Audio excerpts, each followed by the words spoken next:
Arbe, diputada de la Asamblea Nacional, vocera principal del comando de campaña Venezuela Toda por el Esequibo, quien hoy le ha invitado precisamente para, bueno, tocar lo que es noticia, ¿no?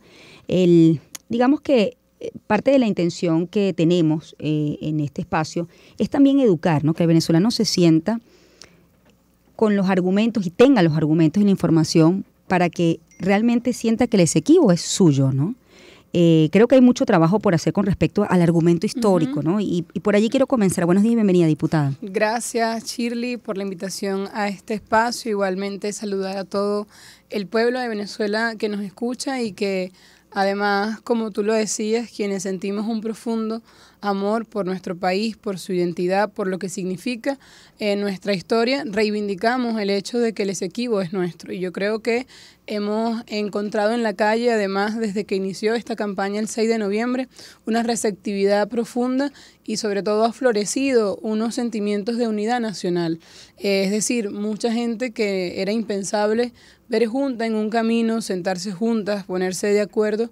Hemos visto una reacción muy favorable en el sentido de que cuando se trata de defender lo nuestro, en este caso la Guayana Esequiba, los venezolanos somos capaces de hacer cosas hermosas, ponernos de acuerdo, estar juntos en la defensa de nuestro Esequibo y sabemos que ya es una noticia, se habla de esto todos los días. Hay un referéndum el 3 de diciembre en Venezuela, que es un mecanismo constitucional que fue convocado este año, el 21 de septiembre, por la Asamblea Nacional justamente, que en el uso de sus facultades así lo convocó, para justamente el mandato del pueblo, bueno, apoye esta defensa en este conflicto que lleva ya más de un siglo gestándose en contra de nuestro país y queriendo imponer un despojo territorial. Tiene 5 preguntas este referéndum consultivo y la gente, yo sé, que en la calle se pregunta, bueno, ¿por qué son 5 preguntas? ¿Cuáles son esas 5 preguntas? ¿Por qué se llama votar 5 veces sí?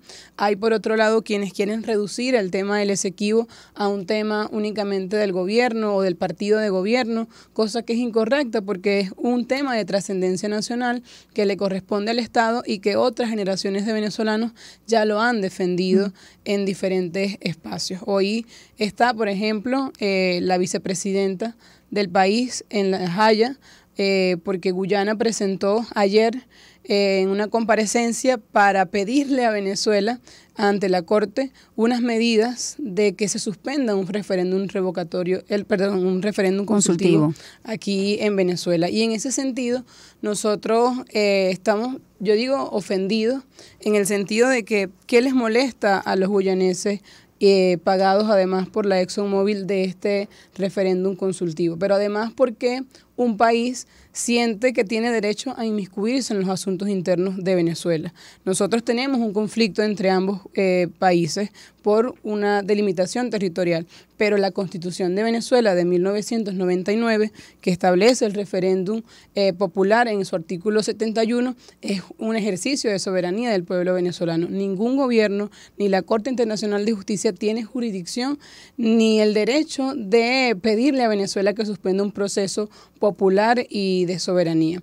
Y en ese sentido, yo creo que el venezolano y la venezolana que me escucha tiene el deber de entender si esta gente con la que nosotros estamos evitando que nos roben un pedazo tan importante de nuestro territorio que representa el 15% del territorio nacional se opone al referéndum consultivo, es porque saben que la voluntad y el mandato del pueblo venezolano es muy importante en esta batalla. Y para eso es importante profundizar las 5 preguntas que justamente, Shirley, cuentan un repaso histórico. Es decir, profundizar, cada pregunta nos lleva desde la 1 al laudo arbitral de París, y esto es una cosa que yo digo, la 1 y la 2 se pueden explicar juntas. El laudo arbitral de París fue una conspiración internacional aprovechándose en ese momento de que Venezuela venía de unas guerras intestinas, de varios caudillos por el poder en Venezuela, enfrentándose a una potencia como Gran Bretaña en ese momento, que era el imperio más poderoso de ese momento y que ya tenía en todo el siglo XIX varios intentos de robar todo el territorio al oeste del río Esequibo, que es algo muy fundamental en esta explicación. Venezuela, desde su Capitanía General, que se constituye en 1777, Capitanía General cuando éramos colonia de España, y en 1811, cuando nosotros hacemos nuestra declaración de independencia, lo que yo también llamo el acta de nacimiento de Venezuela, así como cada uno de nosotros nacemos y tenemos un acta de nacimiento que dice nuestro nombre completico, quién es tu mamá, quién es tu papá, nosotros tenemos un acta de nacimiento, que es sin duda alguna esa acta de independencia de 1811 que establece que el territorio de Venezuela es el correspondiente al mapa de la Capitanía General de la República. Dicho mapa contiene el territorio al oeste del río Esequibo, que es de Venezuela. Y también tenemos, por ejemplo, y referencia histórica, nosotros fuimos la Gran Colombia. Cuando fuimos Gran Colombia, también el territorio Esequibo estaba allí. Al disolverse la Gran Colombia, se restituye a Venezuela territorialmente el mapa correspondiente a la Capitanía General. Nosotros, como ejército libertador, el libertador Simón Bolívar fue un hombre que liberó no solamente a nuestra nación, sino que fue y salió y el continente americano, el último bastión de los españoles en el continente americano, lo sacaron de aquí venezolanos y venezolanas en la batalla de Ayacucho, por ejemplo. Es decir, que Venezuela en toda su historia nadie les regaló un centímetro de territorio. Nosotros siempre peleamos cada centímetro a sangre y a fuego y por nuestra libertad. Y obviamente, después de ser un ejército libertador tan poderoso, tan glorioso en batallas de independencia, se disuelve la Gran Colombia, muere el libertador Simón Bolívar y el país entra nuevamente en un clima de conflictos.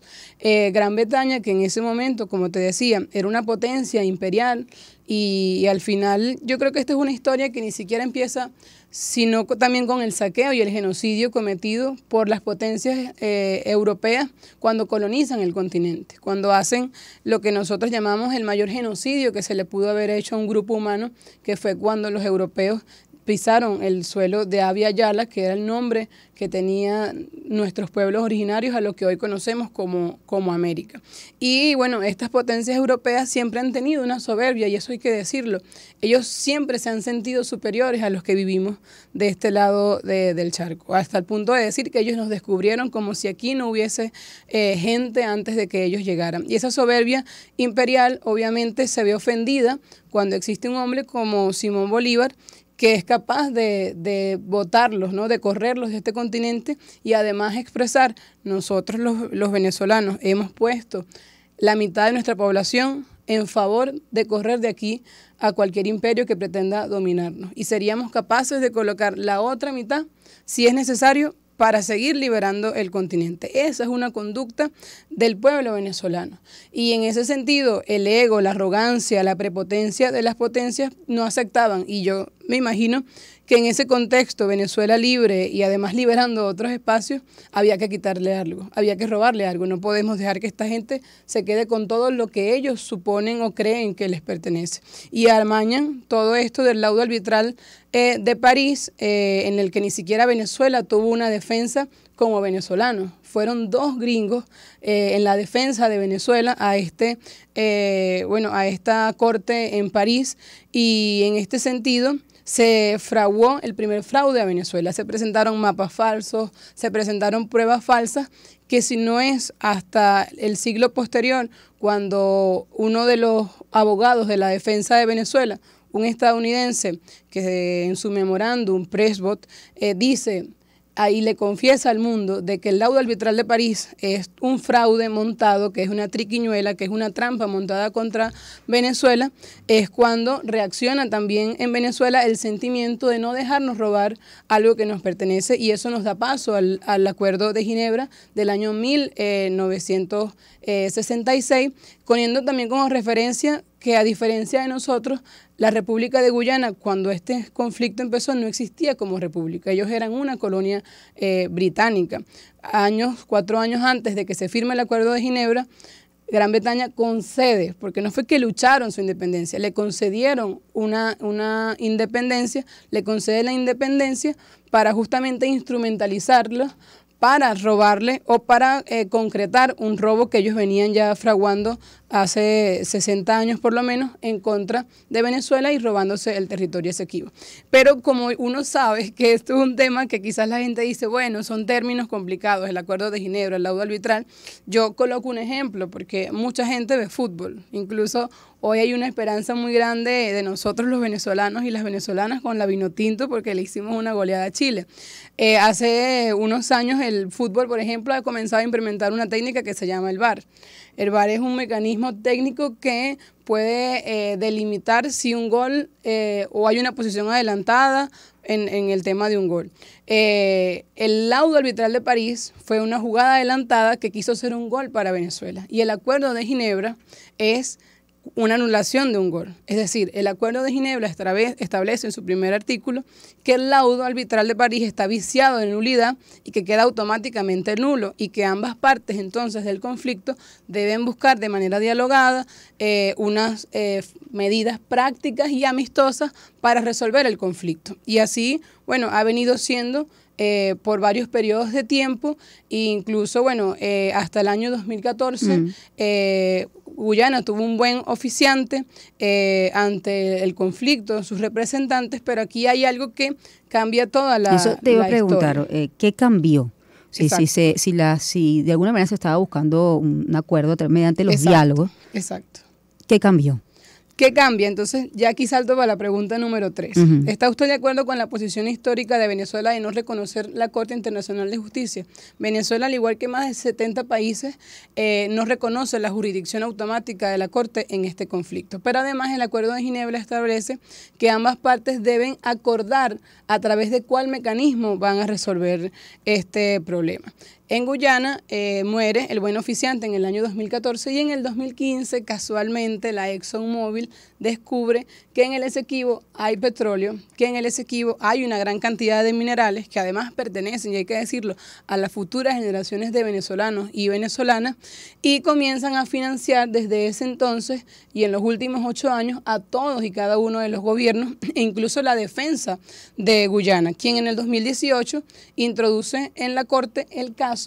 Y aquí se resuelve muy simple por qué ahora y por qué ha habido como una ofensiva también del Estado en la defensa de la Guayana Esequiba. Porque después de llevar todo en paz a través de diálogo, ellos decidieron irse solos a la Corte. Es decir, ellos decidieron violar el Acuerdo de Ginebra que ambos firmamos. Aquí el que es un venezolano y me escucha, si usted tiene la palabra empeñada con alguien, usted sabe que si esa persona le falta a la palabra, es una ofensa. O sea, al venezolano de a pie y al venezolano en general no le gusta que le jueguen trampa y no le gusta que si tú me dices algo hoy, mañana salgas y hagas otra cosa. Y eso es básicamente lo que ha hecho Guyana. Nosotros hemos ratificado al mundo, no reconocemos la jurisdicción de la Corte, pero además esto nos lleva a la pregunta número 4. En este año, en el 2023, justamente el 19 de septiembre, Guyana otorgó a varias transnacionales internacionales licencias para explorar un mar que no está delimitado. ¿Qué quiere decir eso? Si primero no te has puesto de acuerdo para resolver el tema del territorio, es decir, de la tierra, mucho menos, o sea, eso queda en evidencia que el debate por el mar, o sea, por el área marítima, es posterior a que resuelva el tema territorial. Entonces, ellos van como un Sukhoi en la forma en la que se quieren robar en nuestro territorio. Es decir, ni siquiera nos hemos puesto de acuerdo tú y yo para resolver el tema del territorio y ya tú estás dándole licencia a una transnacional para que explore un mar que no es tuyo, porque por derechos históricos le pertenece a Venezuela. Es una ofensa muy grande y es eso lo que hace que automáticamente 2 días después, el 21 de septiembre de este año 2023, la Asamblea Nacional, además por acuerdo de unanimidad, decida convocar un referéndum consultivo. Y hay mucha gente que dirá y se pregunta, bueno, ¿por qué ahora? Porque es ahora cuando ellos han tomado acciones tangibles de lo que puede ser el robo de nuestros recursos. Y esta nos lleva a la quinta pregunta, que para mí es una pregunta de las más bonitas, de las más hermosas, porque muchas generaciones de venezolanos, Shirley, hemos visto el mapa siempre con una rayita, ¿no? y la zona en reclamación, como si el Esequibo de alguna forma estuviera preso, encerrado. Y hoy tenemos la oportunidad de que las futuras generaciones de venezolanos y venezolanas no vean el mapa con una rayita, sino que vean su mapa entero con la Guayana Esequiba como históricamente nos ha pertenecido. Y es así que la pregunta es si está usted de acuerdo con la creación del Estado Guayana Esequiba y que sea una entidad federal de Venezuela, porque tenemos las razones históricas para esto. Hay mucha gente que dice, no, no es útil. Y uno se dice, si no es útil, ¿por qué entonces Guyana está tan molesto, tan desesperado y pidiendo que se elimine la pregunta 1, 3 y 5 de este referéndum consultivo? Otra de las quizás dudas es lo vinculante que es el referéndum, ¿no? Si es o no vinculante. Creo que eso también es fundamental, un poco para entender por qué es importante que la gente vote el 3 de diciembre. Mira, yo creo que lo más importante en este caso no tiene que ver incluso con un compromiso de los venezolanos únicamente con el presente, sino con el futuro de nuestra patria.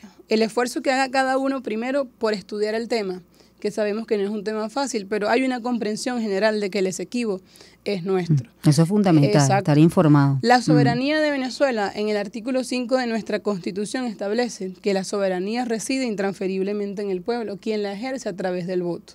Es decir, el ejercicio de la soberanía en Venezuela se hace a través del voto. Ellos le tienen miedo a la razón histórica de Venezuela.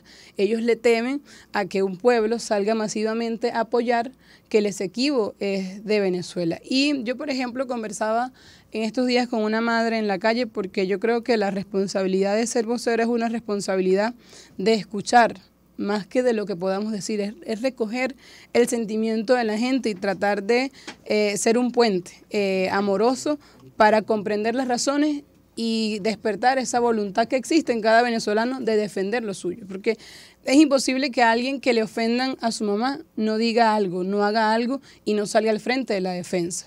Y en este sentido, nosotros creemos, y yo le preguntaba a esta madre, mira, ¿qué le dirías tú a tu hijo o a tu hija si pudiera ver este video tuyo, esta entrevista que te estoy haciendo en unos años, o sea, en 20 años, cuando vea el mapa con la Guayana Esequiba sin rayita? Y ella le diría, yo cumplí con mi mamá, yo cumplí con Venezuela, yo salí a votar y a defender un país, a defender que los recursos que hay en el 15% del territorio venezolano le corresponden a las generaciones futuras de Venezuela. El agua dulce, el petróleo, los minerales que hay en el Esequibo le pertenecen a las futuras generaciones de venezolanos y venezolanas. Y en este sentido hay algo también muy bonito que me decía la gente, y yo creo que nuestra historia nunca está aislada de nuestro presente, ¿no? Y la conducta además de los venezolanos de echar para adelante, de no dejarnos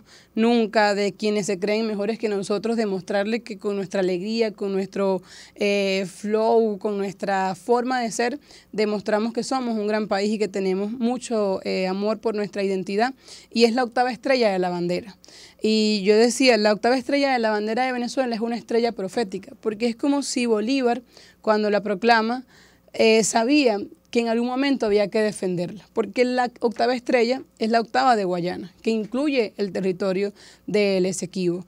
Y yo creo que debemos sentirnos orgullosos de eso. Y si ella está ahí, esa estrella, esa octava estrella está ahí, la estrella de Bolívar, la estrella de Guayana, es deber de todo venezolano que ama el tricolor defenderla y salir a votar 5 veces. Diputada, el 3 de diciembre. Usted es una mujer joven, ¿no? Sí. Y la pregunta es, ¿qué tanto los jóvenes están vinculados con este tema? ¿Cómo lo percibe usted? Mira, bueno, tú, porque es joven, ¿no? Yo soy joven, tengo 24, yo vengo desde Falcón, estoy aquí en Caracas un rato con las responsabilidades de la Asamblea Nacional. Crecí en un hogar donde siempre vi a mi mamá criarme a mí y a mi hermana sola, y ahí hay un ejemplo fundamental de lo que significa la familia. Y yo creo que, y una de las cosas que más he visto, sobre todo en la juventud, es la influencia que tienen nuestros abuelos y nuestras abuelas en ellos. Y cada vez que uno habla con un abuelo y un abuelo venezolano, siempre te dicen, yo desde que estoy pequeño en la escuela veía el mapa de Venezuela con la zona de reclamación. Yo siempre vi el mapa y nadie nos va a quitar eso. Y yo creo que cuando uno ve a un abuelo, a una abuela, a una madre que te convoca a amar el país, uno se inyecta de esa energía. Pero yo digo que hay una conducta de la juventud venezolana que va más allá de un discurso que se pueda decir en palabras. Es decir, Génesis Garbet puede venir al programa de Shirley y expresar todas las ideas en defensa de la patria, pero también un José Maita puede ir a Chile y pasar en una carrera 5 países y levantar una presea de oro en favor de Venezuela. Eso es un discurso de orgullo de nuestra identidad. Puede llegar una Vinotinto y hacerle 3 goles a Chile y despertar el sentimiento de mano tengo fe, y también puede llegar una orquesta sinfónica, por ejemplo, que hace 2 años rompió el récord de la orquesta más grande del mundo, o llevarlo, por ejemplo, a Yulimar Rojas, que es la atleta más increíble, más grande de la historia de Venezuela, y ahí hay un discurso, es decir, ahí hay una voluntad. Nosotros nos sentimos orgullosos de ser venezolanos y no lo reducimos a discursos únicamente de políticos. El espíritu de la juventud venezolana va inmerso también en la conducta de jóvenes que a través de la música, el deporte, la cultura, las artes, hacen cosas bonitas por el país. Los jóvenes que emprenden, los jóvenes que son delivery, los jóvenes que se quedaron en el país, los jóvenes que hoy van a las universidades, los jóvenes que hoy van al liceo. Esa conducta de seguir construyendo un país es el mensaje más claro de que hay un amor profundo de la juventud hacia su país. Diputada, estoy conversando con Génesis Garbet, diputada de la Asamblea Nacional. También usted es vocera principal del Comando de Campaña Venezuela toda por el Esequibo. Hay quizás un salto que yo me imagino que forma parte de lo que es el trabajo del Comando de Campaña, es que este tema no se politice. Es decir, que se entienda que es un problema o una defensa de Estado, ¿okay? No de gobierno. Entonces, en ese sentido, ¿cómo ha sido el trabajo o cómo va a ser ese trabajo ustedes para que la gente no sienta, quien de repente no acompaña al gobierno, o quienes sí lo acompañan, que este no es un tema de gobierno, sino es un tema de Estado? Fíjate, yo estuve en el inicio de campaña del Estado de La Guaira, y allí en la actividad central estuvo una señora, yo me acuerdo su nombre, se llama Griselda. Es militante de por vida, como toda ADECO, de Acción Democrática. Y ella decía en esa actividad, yo estoy a favor de la defensa del Esequibo, no de ahora, no, sino de siempre, toda la vida. Incluso el comando de campaña de los ADECOS, que también Acción Democrática está sumado en esta campaña, al igual que muchos partidos de oposición, al igual que muchos atletas, artistas que los vimos en el CNE, más de miles de emprendedores, empresarios, federaciones deportivas, la Federación de Fútbol, la Federación de Baloncesto de nuestro país, la Orquesta Sinfónica, el récord Guinness del cacao más grande del mundo. Todos ellos fueron ante el CNE a inscribir su apoyo al referéndum, y diversos partidos de oposición, y ahí nos encontramos. Y ha habido mucha diversidad en la campaña, ¿no? Se ha sumado gente que quizás, como lo decía al principio, era impensable ver junta, pero que ahora la ve junta. Y esta señora Deca decía, a mí no me importa que mucha gente me pueda llamar colaboracionista o entreguista porque me estoy montando en una tarima donde la mayoría de la gente que está es afecta al partido de gobierno. Ella dice, porque yo sé quién soy y sé lo que defiendo. Entonces, mi mensaje a mucha de la gente en Venezuela es, esto es un acto de voluntad y de amor por nuestra patria, por nuestra madre, por nuestra matria, por Venezuela. Si tú sabes quién eres, si tú sabes lo que piensas, si tú sabes qué te gusta y qué no te gusta, nada va a cambiar que votes el 3 de diciembre a favor de la defensa de nuestro Esequibo. Yo creo que es un acto profundo de amor, y al igual yo quiero hacer un reconocimiento de este espacio de los partidos de oposición, de los dirigentes de oposición, también de los sectores sociales que no militan en ningún partido y que dicen, ¿cómo hago yo si yo quiero defender al Esequibo, pero no milito ni en la oposición, tampoco milito en el chavismo? Entonces ahí está el llamado. El 19, este domingo, hay un simulacro. Eso es fundamental que nuestro pueblo y la gente lo sepa, porque es la oportunidad de ensayar el voto del 3 de diciembre, es decir, saber que es una pregunta por pregunta, es decir, vamos a responder 5 veces sí, porque son 5 preguntas, hasta presionar el botón de votar y ejercer nuestro derecho al voto y a la soberanía. Y entender que cuando yo digo que una firma y una huella es un objeto, no hay una forma más linda de eternizarse que cuando algo es tangible, ¿no? A nosotros en algún punto pasaremos a un plano espiritual diferente al físico. O sea, cuando pasemos a otra vida o en diferentes creencias es distinto, pero una huella y una firma, como la firma de quienes firmaron el Acta de Independencia, quedó para siempre grabada en el alma nacional. Y ahora nosotros tenemos, todos los venezolanos, la oportunidad también de dejar nuestra huella y nuestra firma, de eternizarnos con las futuras generaciones y decirle, yo estuve presente allí. Es como una batalla de independencia, solo que ahora yo lo comentaba porque siempre andamos como grabando un blog de lo que vamos haciendo y cómo vamos aprendiendo todo en medio también de la campaña, y es que Bolívar, antes de ir a la batalla de Carabobo, no tenía como grabar, ¿no? Bueno, aquí voy para la batalla de Carabobo, muchachos, eso no existía. Nosotros hoy sí tenemos la oportunidad de dejarle un testimonio.